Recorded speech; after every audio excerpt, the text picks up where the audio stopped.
नमस्कार मित्रांनो, ही गाय गेल्या 4-5 दिवसापासून काही खात नव्हती आणि रिकम्बन्सी आपण ज्याला म्हणतो की जनावर एका जागेवर बसल्यानंतर त्याला उठताही येत नाही अशी त्याची परिस्थिती होती.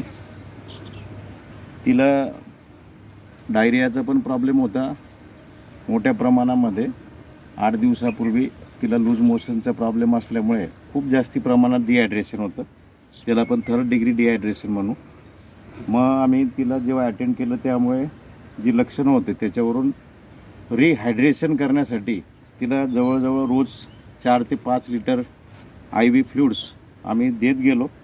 3 दिवस ती जनावर खूप चांगले राहिली ती गाय. मात्र 4थ्या दिवशी रात्री ती मेलेल्या अवस्थेमध्ये वाड्यामध्ये मिळाली.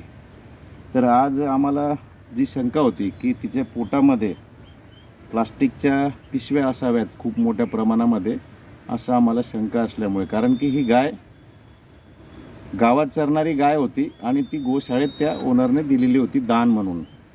मग आम्ही आज तिचं PM केलं असता तिचे पोटाचा जो मेन कप्पा असतो रुमेन, त्याच्यामध्ये हे बघा, हा जो ढीग दिसतोय हा पूर्णपणे प्लास्टिकच्या पन्न्यांचा आहे. याच्यामध्ये या अशा प्रकारे प्लास्टिकच्या पन्न्या ह्या एकमेकामध्ये गुंफल्या गेलेल्या आहेत कंप्लीट. आणि हे अंदाजे जवळजवळ साधारणपणे 25 ते 30 किलोच्या आसपास प्लास्टिकच्या या पिशव्या एकत्रितपणे गुंफलेल्या आहेत. आपण बघू शकतात की ते एकमेकापासून वेगळं देखील होत नाही असं हे अवजड असं मटेरियल आहे.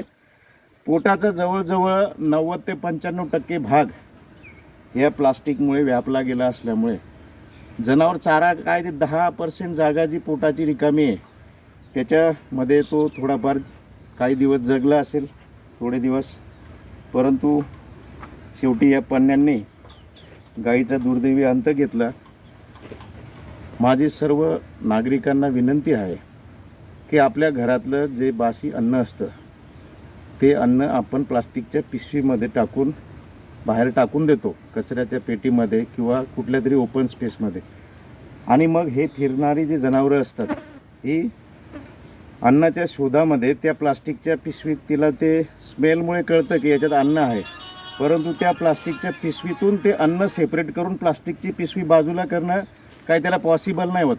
त्याच्यामुळे बऱ्यापैकी पिशवी सकट तशा प्रकारचं उष्ट अन्न जनावर खात राहते. खाता मग ज्यावेळेस अशी परिस्थिती निर्माण होते त्यावेळेस इंडायजेशन, ॲसिडोसिस, लूज मोशन्स असे प्रॉब्लेम निर्माण व्हायला लागतात.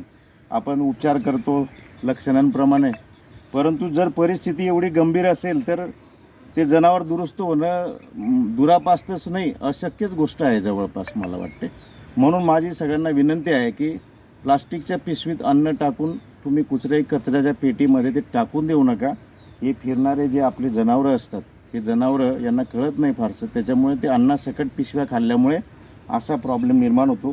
तुम्ही पुन्हा एकदा बघू शकतात, या सगळं प्लास्टिक मटेरियल आहे, याचं वजन जवळजवळ 30 किलोपेक्षा जास्ती असेल. आम्ही ते आता कानकाट्याने मोजणार आहोत. त्याच्यामुळे पुनश्च एकदा विनंती की अशा प्रकारे प्लास्टिकच्या पिशवीमध्ये अन्न टाकून फेकू नका. धन्यवाद.